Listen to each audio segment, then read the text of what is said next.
Suona meglio una Les Paul o una Les Paul? E perché proprio una Les Paul? Giusto, ho solo le Les Paul?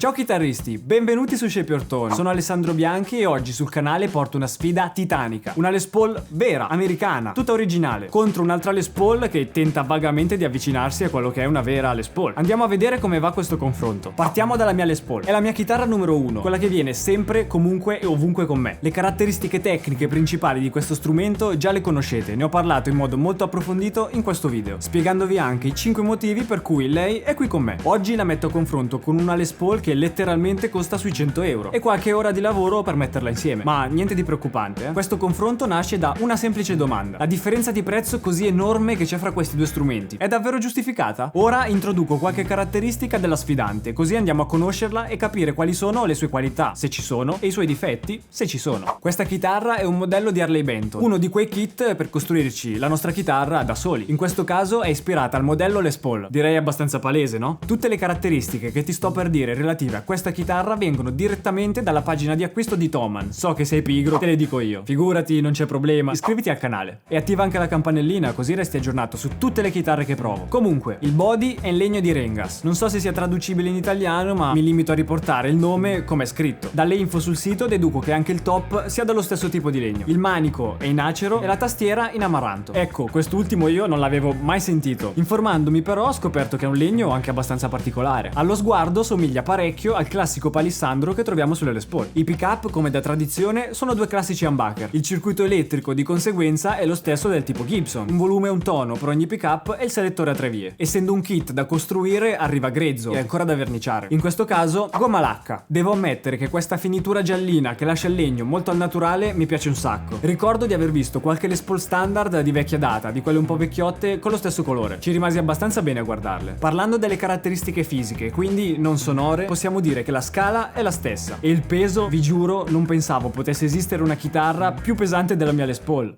Ci siamo quasi. Il ponte è lo stesso, circa, insomma, è un Tune-o-matic. Devo dire che i tasti sono posati molto bene, non danno fastidio e non sporgono oltre il limite della tastiera. Su molte chitarre economiche è facile trovare la barretta del tasto che avanza fuori dalla tastiera. Questa cosa renderebbe il manico davvero scomodo, anche doloroso a volte, si inficca nella mano mentre noi scorriamo la mano sulla tastiera. Tranquilli, non è il caso di questa chitarra. Una caratteristica che però è molto diversa tra questa e l'altra chitarra è di sicuro il manico, e non per la forma, quella può cambiare anche tra due modelli originali. Il manico su questa chitarra è avvitato e non incollato come su tutte le Les Paul. Questo penso derivi da una scelta molto semplice. Essendo il kit uno di quelli pronti da montare a casa, volevano rendere l'operazione il più semplice possibile. E ti garantisco che è davvero facile farlo. Dover incollare il manico su una chitarra così sarebbe stata un'operazione davvero troppo complessa. Questa cosa dà allo strumento una caratteristica molto particolare, che poi si rifletterà anche sul suono finale. Ti invito ad arrivare a fine video per scoprirlo. A livello di manico devo dire che è una chitarra che si fa suonare davvero bene. È molto comodo,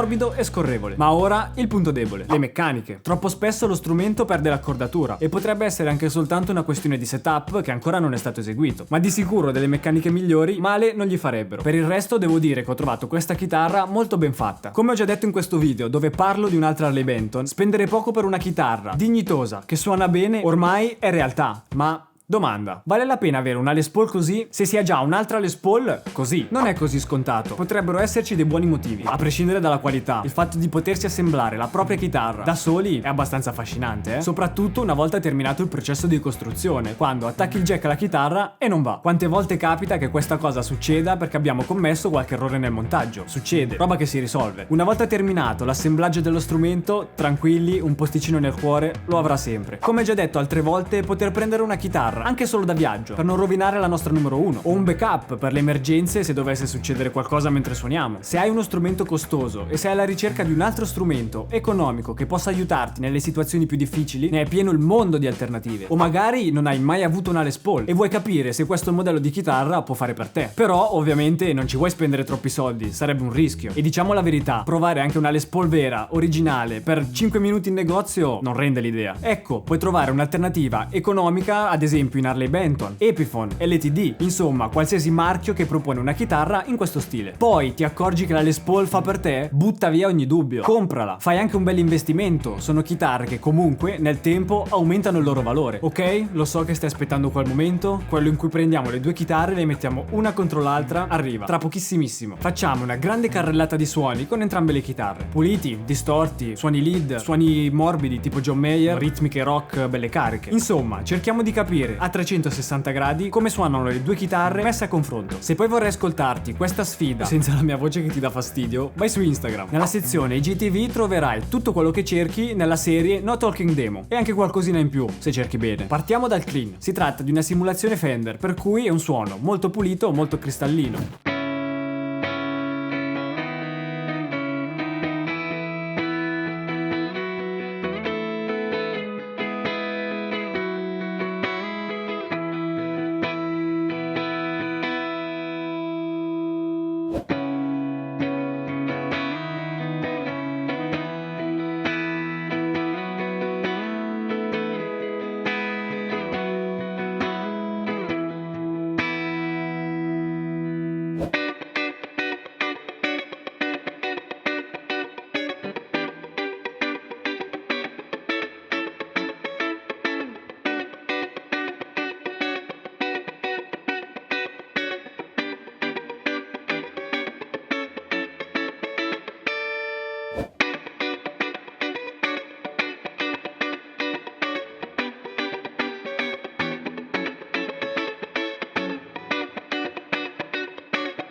Ora passiamo ai suoni un po' più rocchettari. In questo caso uso una simulazione di una Friedman sul canale distorto. Non utilizzerò nessun tipo di boost e cercherò di tenere il gain a circa metà, senza esagerare troppo o troppo poco.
Per i suoni lead mantengo la simulazione della Friedman, sempre sul canale distorto, ma questa volta aggiungiamo il Tube Screamer. Con un po' di delay il suono lead che esce è questo.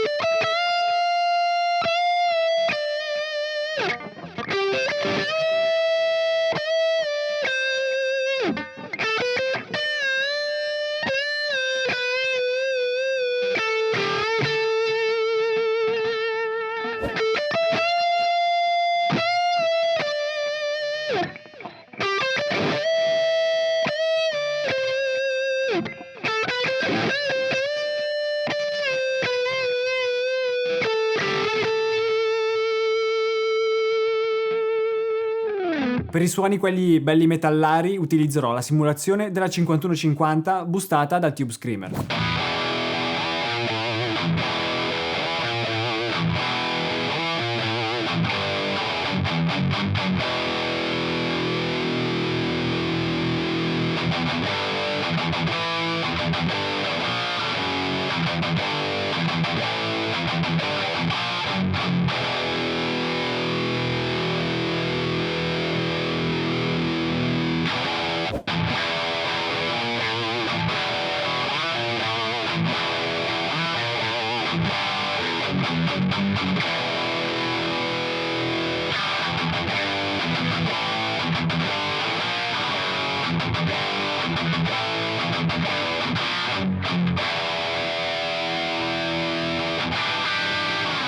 Ora torniamo un bel po' indietro con il gain e andiamo sul break-up. Utilizzerò il suono che puoi sentire in questo video, quello di John Mayer. Vediamo come si comportano entrambe le Les Paul.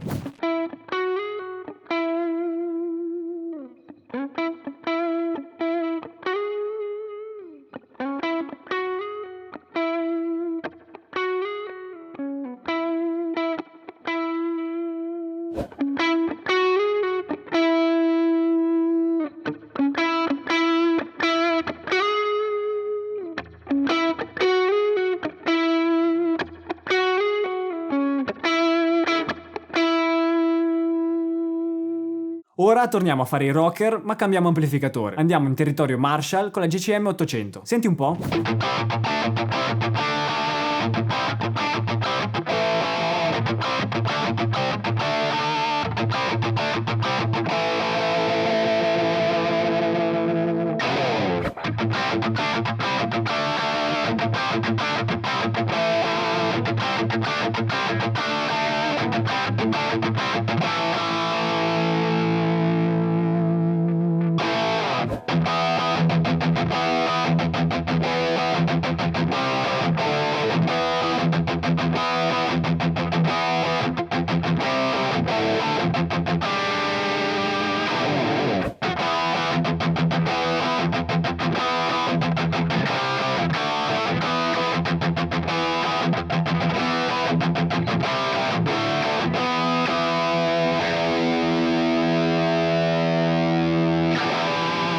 Bene, questo confronto ha dato dei risultati veramente interessanti e inaspettati. Devo dire che a livello sonoro non è che siano alla pari, ma l'Harley Benton si difende bene. Quindi, tutta la differenza di prezzo che c'è fra queste due chitarre è giustificata? Secondo me, in realtà, sì. È vero, l'Harley Benton suona bene, ma quando sotto le dita ho la mia Les Paul, il feeling che sento è tutta un'altra cosa. Un po' perché è la mia numero 1 e ormai ci vivo H24. E un po' perché comunque il feeling che mi restituisce una Les Paul Gibson lo sento in qualche modo più diretto. Non è che l'Harley Benton sia una chitarra difficile da suonare o più scomoda, è semplicemente uno strumento diverso. Per qualcuno può scattare il feeling, per altri no. Quindi la conclusione finale è praticamente sempre la stessa. Che tu sia un principiante e stai cercando la tua prima chitarra, o un esperto e cerchi un'alternativa valida alla tua chitarra numero 1, hai uno strumento davvero dignitoso che suona bene e spendendo pochissimo. In questo caso particolare, con il kit da costruzione abbiamo un po' meno di controllo sulla qualità generale dello strumento. Può capitare ad esempio che qualche pezzo non si incastri bene con gli altri per colpa dei buchi delle viti non fatti troppo bene. In una chitarra intera già fatta becchiamo subito se c'è qualcosa del genere che non va. Non dobbiamo di sicuro aspettare di metterla insieme noi. In particolare mi sento di consigliarti una cosa: se mai dovessi comprare un kit di questo genere, non precipitarti a verniciarlo, colorarlo e farlo del tuo colore preferito. Prima di tutto assemblala, soltanto per capire se i pezzi tra di loro vanno d'accordo. Comunque devo dire che è una cosa molto divertente da fare, anche solo per fare un po' di esperienza, setup, cambi corde. Insomma, è una palestra utilissima per imparare a fare le cose nel modo giusto senza danneggiare i nostri strumenti preferiti. Tra l'altro, ho in mente di fare alcune cosine con questa Les Paul,